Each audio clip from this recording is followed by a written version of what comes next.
Vamos lá, gente? Vamos continuando a nossa leitura aqui. Eu estou lendo A República de Platão.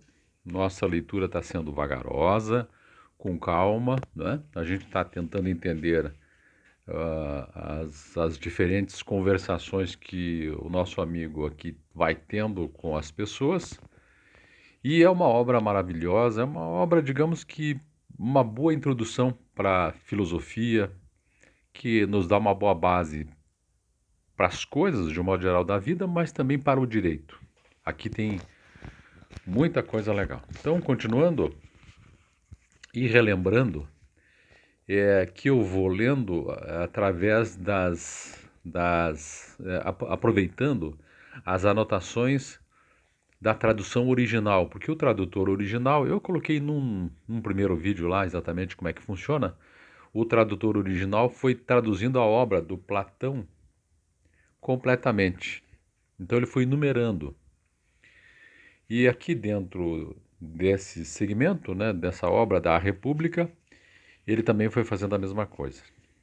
Então, foi numerando. Eu vou fazer agora a numeração 365A até a E.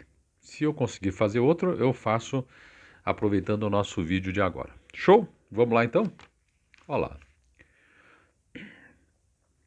Toda a espécie de afirmações, meu caro Sócrates, proferidas desta forma e com tais garantias, que se fazem sobre a virtude e o vício, sobre o valor que homens e deuses lhes atribuem, ao ouvi-las, que pensamos que fazem as almas dos jovens que forem bem dotados e capazes de, andando com o que a volitar em torno de todas, extrair delas uma noção do comportamento que uma pessoa deve ter e da espécie de caminho por que deve seguir,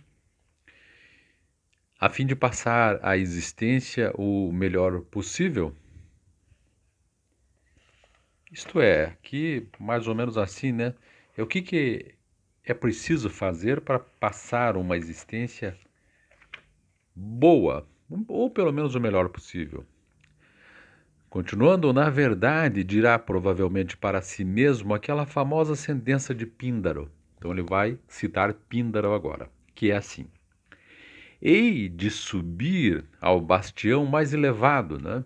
Ao cume mais elevado, pela justiça ou pelo dolo tortuoso.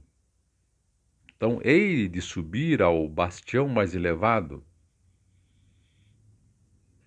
pela justiça ou pelo dolo tortuoso. E aí ele retoma: para assim me acolher a esse reduto e lá passar a minha vida? Nesse bastião mais elevado? Pois, segundo dizem, se eu for justo, mas não o parecer, não tiro proveito nenhum. Que é fazer o marketing da própria justiça, né? É como algumas pessoas dizem, fulano, ou a pessoa diz, batendo no peito, eu sou muito humilde, né? Isso é um marketing da própria qualidade como regra geral, parece que isso não é bem aceito. Mas ele insiste nisso. Se eu for justo, mas não parecer justo, né? Se não o parecer, não tiro proveito nenhum. Mas sim penas e castigos evidentes. Para o homem injusto, que saiba granjear fama de justiça, sua vida diz-se que é divinamente boa. Aqui tem uma chave, né? A propaganda é a arma do negócio. A pessoa pode não ser justa, mas a propaganda de que ela é justa é que é importante. E aqui nesse ponto me lembro na seara política, a gente vê muito isso. Às vezes o político faz um personagem de justo, de humilde, de sério. Mas será que é? Então, continuando. Portanto, uma vez que a aparência como me demonstram os sábios, subjuga a verdade e é senhora da felicidade, é para este lado que devemos voltar-nos por completo. Isto é, devemos julgar a coisa pela aparência, para poder entender onde a pessoa quer chegar. E um outro exemplo também me ocorre na própria internet, que alguns influencers, né? Eu ouço isso bastante acontecer, para dizer, olha, invista no meu curso, sei lá, compre as ações que eu estou comprando e viva como eu. O que que ele faz? Ele demonstra uma projeção material que o ser humano normal, na média, não teria. Então, eu ouço dizer por aí que a pessoa aluga uma casa boa, um carro bom, para dizer isso aqui é meu, eu conquistei, mas na verdade é algo alugado, para ele poder vender uma imagem. De novo, aqui estamos dentro da filosofia.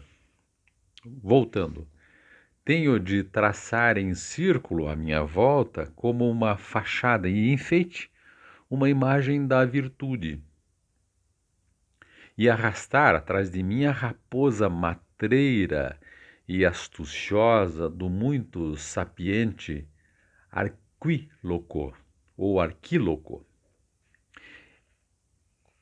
Esse arquíloco, gente, só para esclarecer, porque tem aqui nas notas, me parece legal a gente saber, diz o seguinte, que é a nota 5, de rodapé. Embora já se encontre uma fábula em Hesíodo, é a partir de Arquíloco ou Arquíloco, meados do século VII a.C., que a raposa aparece nessas historietas como símbolo da astúcia. Olha que interessante, né? A respeito da raposa ser o símbolo da astúcia. Mas completando aqui a, a, a continuidade aqui da nossa leitura. Então, entre aspas, voltando, mas, dirá alguém, não é fácil passar sempre despercebido quem é mau. Será que é ou não é? Quem é mau consegue passar despercebido com a sua maldade e praticando a sua maldade. Mas não há nada de grandioso que não tenha dificuldades.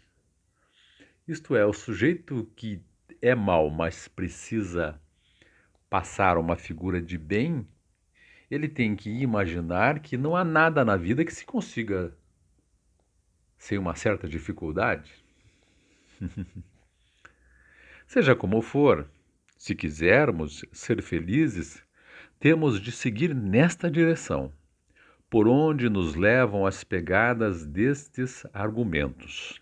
Para o fazermos passando despercebidos, reuniremos associações e clubes, temos mestres de persuasão para nos darem a ciência das arengas e do foro, com cujos recursos havemos ora de persuadir, ora de exercer violência, de tal maneira que satisfaremos as nossas ambições sem termos de pagar a pena. Mas, aos deuses, não é possível passar despercebido nem fazer violência. Ora, se eles não existem ou não se preocupam com as coisas dos homens, para que havemos de importar-nos com o passar despercebido? Se, porém, existem e se preocupam, nós não sabemos nem ouvimos falar deles a mais ninguém, senão através das leis e dos poetas que trataram da sua genealogia. E não é, são, e são esses mesmos que dizem que eles são de molde a deixarem-se dobrar por meio de sacrifícios, preces brandas e oferendas. Aqui um ponto interessante também, que ser mal e parecer bem é um dado importante e que muita gente se esconde atrás de pessoas jurídicas, né? para praticar e para parecer uma coisa que não é. E ele diz o seguinte, que se a gente levar em consideração a existência ou não de Deus, se Deus não existir, não tem problema nenhum fazer o mal, né? Fazer esse mal e parecer mal também. Se Deus existir, palavras aqui, basta algumas oferendas, sacrifícios, preces brandas, né? Segundo essas pessoas, para obter o perdão divino também.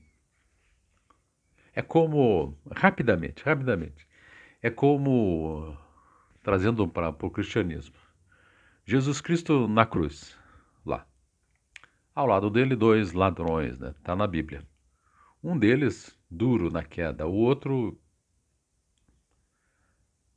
imagino que, sabendo que Jesus, naquela circunstância, estava falando a verdade, que era realmente o Filho de Deus, falou, pô, me perdoe aí, né? Eu aceito você, enfim, as palavras não me vêm agora aqui. Aí Jesus, Deus encarnado, então, olha para esse ladrão que se arrependeu e está falando com ele, é muito interessante essa questão, e diz, hoje mesmo estarás comigo no paraíso, quer dizer, tipo, te perdoo. Então, trazendo para o nosso bate-papo aqui, se uma pessoa fez mal a vida toda, e aí no final, antes de morrer, aqui diz que, olha, peço desculpa, tá de boa, tá tranquilo, não paga nada. Voltando então aqui. Ou se acredita em ambas as coisas ou em nenhuma, né? Se Deus existe ou não existe. Se, portanto, e se Deus existe ou não existe, e se isso tiver a ver com o fato de que a pessoa pode cometer maldades numa boa ou vai ficar com medo de Deus, né? Voltando aqui, se, portanto, se deve acreditar neles, deve-se ser injusto e fazer-lhes sacrifícios com o produto das nossas injustiças. É como o ladrão. O ladrão, digamos, assalta a pessoa na rua, aí vai e, sei lá, pega 10% do que roubou e oferece a um sacrifício a Deus, né? Efetivamente, se formos justos, só estaremos livres de castigo por parte dos deuses, mas afastaríamos, assim, os lucros provenientes da injustiça. Ao passo que, na qualidade de homens injustos, não só teremos lucros, como também, se houvermos feito transgressões e cometido faltas, por meio das nossas preces os persuadiremos e deixaremos-nos a deixarem-nos escapar incólumes. Agora aqui entre aspas, mas é que no Hades pagaremos a pena das injustiças aqui cometidas, nós ou os filhos dos nossos filhos. Mas, meu amigo, dirá esse jovem, continuando o seu raciocínio, as indicações podem, as iniciações podem muito aqui, bem como os deuses libertadores, conforme proclamam as maiores dentre as cidades e os filhos dos deuses.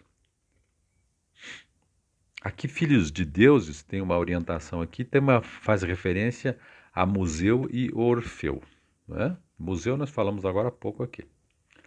Que se tornaram poetas e profetas da divindade e que nos revelam que assim é.